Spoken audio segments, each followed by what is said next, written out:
آج جدید اردو نظم کے عظیم شاعر جناب اختر حسین جعفری کا یوم وصال ہے۔ تفصیل بتا رہے ہیں شاہ رخ شفیع اپنی اس رپورٹ میں۔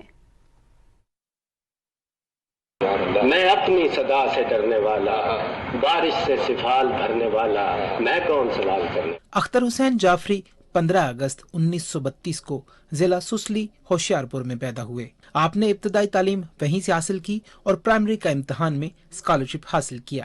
پاکستان بننے کے بعد ان کا خاندان پاکستان آ گیا۔ اختر حسین جعفری جدید اردو نظم کا سب سے اہم نام تسلیم کیا جاتا ہے۔ بقول جناب احمد ندیم قاسمی، اختر حسین جعفری ایسے شاعر ہیں جو اپنے کلام سے صدیوں کو روشن و منور کرتے رہیں گے۔ انہیں انگریزی ادب سے خاص شغف تھا۔ مستند نقاد انہیں بے دل کی سطح کا بے بدل شاعر قرار دیتے ہیں۔ یہی وجہ ہے کہ اختر حسین جعفری نے نئی روایات کو جنم دیا اور شعر کی دنیا کو نئی کہکشائیں دکھائے۔ ان کی شاعری کے 2 مجموعے ہیں۔ پہلا مجموعہ آئینہ خانہ، جبکہ دوسرا مجموعہ جہاں دریا اترتا ہے کے نام سے شائع ہوا۔ ان کی شاعری کی کلیات آخری اجالا کے نام سے شائع ہوئیں۔ اختر حسین جعفری کے پہلا مجموعہ آئینہ خانہ کو آدم جی ایوارڈ اور پاکستان رائٹرز گلڈ کے ایوارڈ سے بھی نوازا گیا۔ تشبیہیں ان کے ہاں بولتی تھیں، استعارے ان کے ہاں چمکتے تھے۔ ان کی شاعری کے مختلف زبانوں میں تراجم بھی ہوئے۔ اردو کا یہ عظیم شاعر 3 جون 1992 کو ہم سے ہمیشہ کے لیے جدا ہو گیا۔